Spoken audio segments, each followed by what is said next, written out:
In today's video, we're going to be reviewing a rather interesting and highly requested card. One that has been on sale since 2016 and is still purchasable brand new. A card that serves no real purpose, but people keep buying anyway. That's right, today it's time to look at the performance of the GT710.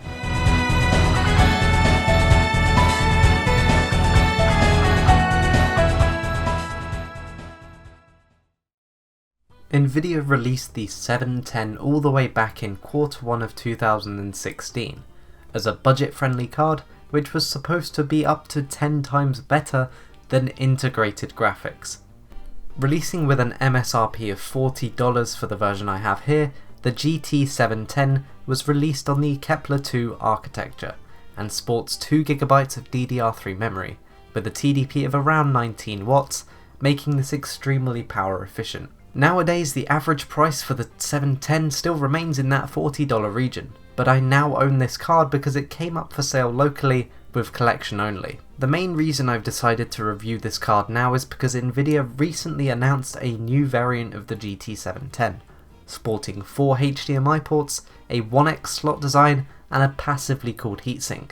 So before this hits the shelves, I wanted to see how well its older sibling holds up in some modern and not so modern titles. So let's see whether Nvidia's claim of being 10 times better than integrated graphics holds up in 2020. Our testing machine today is my brand new and shiny main machine, sporting a Ryzen 5 2600, 16GB of 3200MHz DDR4 and a GTX 970, which will be swapped out with a 710 for today. So, let's jump straight into the benchmarks.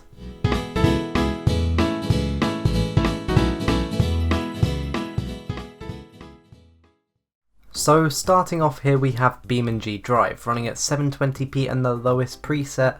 We pulled off a perfectly playable 32 FPS on average, with 1% lows of 13 and 0.1% lows of 9.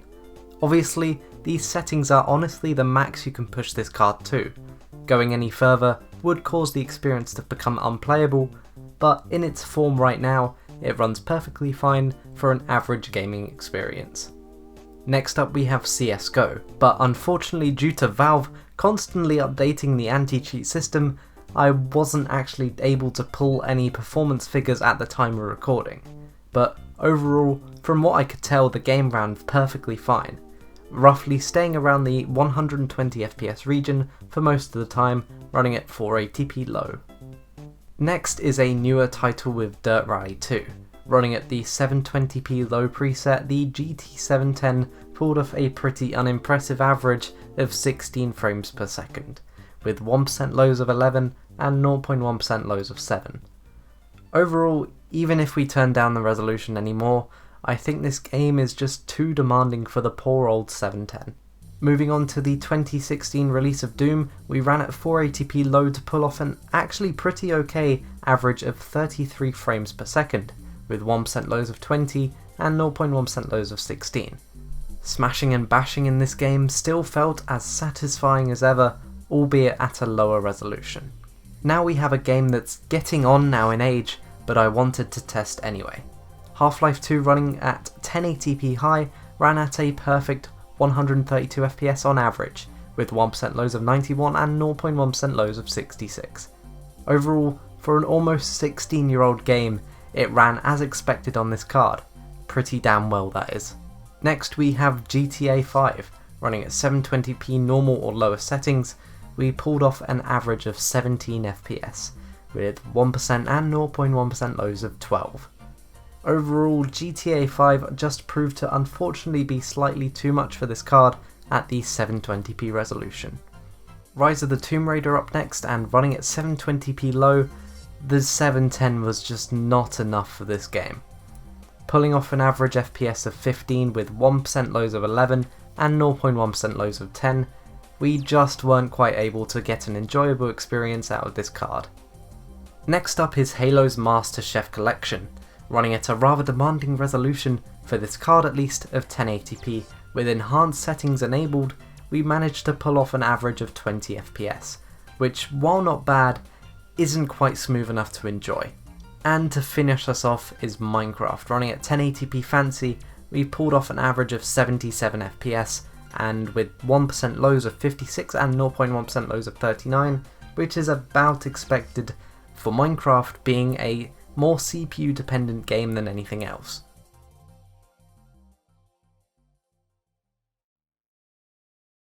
So finally, this is where we conclude my experience with the GT710. So, what are my final thoughts? Well, the £40 price tag that this card goes for is absurd. While I totally get the market for cheap display adapters, this card just serves no other purpose. And what upsets me more is the clickbaity eBay listings for gaming PCs which contain a GT710 or even S730. This card is clearly not for a gaming audience at all. But as my conclusion always comes down to with these cheaper GPUs, is that it's going to fit in perfectly for a cheap web browsing or media streaming computer, and can even tackle some of your older classic titles with ease. So there you go. I hope you guys enjoyed and I hope you guys learned something. Smash a like if you did and subscribe if you're new, and I'll see you all in the next one.